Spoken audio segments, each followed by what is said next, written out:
How could we ever know if God exists? We can't see, hear, touch, smell, or taste Him. We can't weigh Him like we can a 5-pound bag of potatoes. We can't put God under an electron microscope to prove what He looks like on an atomic level. So how can we know that God exists? We freely admit that belief in God is not the result of literally seeing God's Spirit or touching His actual essence. What we have at our fingertips, however, is a mountain of irrefutable, indirect, credible evidence that testifies on God's behalf.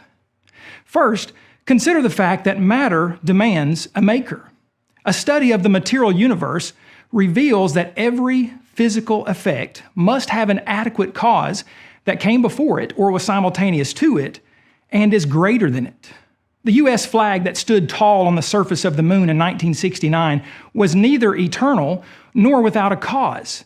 Its existence on the moon demands a sufficient cause. Some leading atheists contend that nothing gave rise to the universe. But the fact is, as renowned atheist Richard Dawkins admitted, common sense doesn't allow you to get something from nothing. At one time in the past, the material universe did not exist. Then at some point, it came into existence.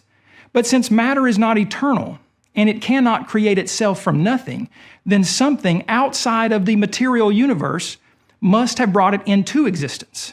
Indeed, the very existence of matter demands a maker. Second, life demands a life giver.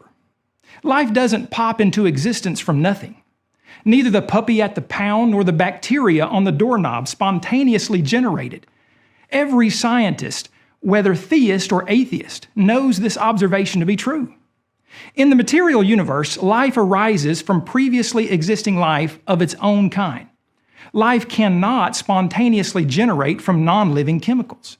Thus, a supernatural, intelligent mind must have created living things. If in nature life always arises from pre-existing life, how did the first physical life come into being? Did it somehow break the most fundamental law of biology, the law of biogenesis, and arise from non-life? Or is there another possibility? Dr. Anthony Flew, who for the second half of the 20th century was one of the world's leading atheistic thinkers, was forced in the end to conclude the only satisfactory explanation for the origin of such indirected, self-replicating life as we see on earth is an infinitely intelligent mind. Third, design demands a designer. Everyday observation reveals and confirms the obvious fact that complex functional design demands a designer. Cars and computers, pianos and projectors all require engineers, technicians, and tuners for them to exist and function properly. But what about the universe as a whole? No honest, informed person can rationally deny the fact that the universe is extremely fine-tuned and functionally complex. From the Earth's precise orbit around the sun to a shorebird's 15,000-mile yearly migration pattern to the amazing digestive system of the human body. There are literally millions of examples of fine-tuned design in nature. Anything in the physical universe that exhibits complex functional design demands an intelligent designer. Since the universe exhibits complex functional design, the universe must have a designer. Finally, consider the fact that intelligence demands an intelligent creator.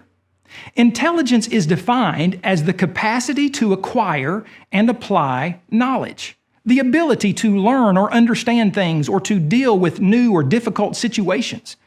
It's not difficult to identify certain things that have some measure of intelligence while recognizing other things that have no intelligence. Human beings obviously have an extremely high level of intelligence. Man has built spaceships that he can guide 240,000 miles to the moon while both the Earth and the moon are in motion. What humans have consistently observed in nature is that intelligence demands previous intelligence. The reason that humans in the 21st century are intelligent is because our ancestors were intelligent. The reason that animals have some measure of intelligence is due to intelligent creatures that came before them. But dust doesn't give way to organized dust particles that have the capacity to acquire and apply knowledge. Water doesn't think. The mindless mud that evolutionists contend gave way to intelligent life on Earth is nothing but a delusional tale unsupported by everything we know from observation and experience. Neither nothing nor inorganic matter ever produces intelligent creatures. So how did the first creatures come to inhabit the universe that were intelligent? Just as the first life demands a supernatural life giver, so the first intelligent beings demand a self-existent, miracle-working creator of intelligence. Atheism irrationally says that everything in the physical universe came from nothing. It contends that random chances produced precision and that life popped into existence in nature from non-life. Atheism says that an explosion caused exquisite order, that a well-designed universe could come about without a designer. Atheism implies that intelligence is ultimately the result of non-intelligence. Theism, on the other hand, is absolutely rational, since matter demands a maker, life demands a life giver, design demands a designer, and intelligence demands an intelligent creator.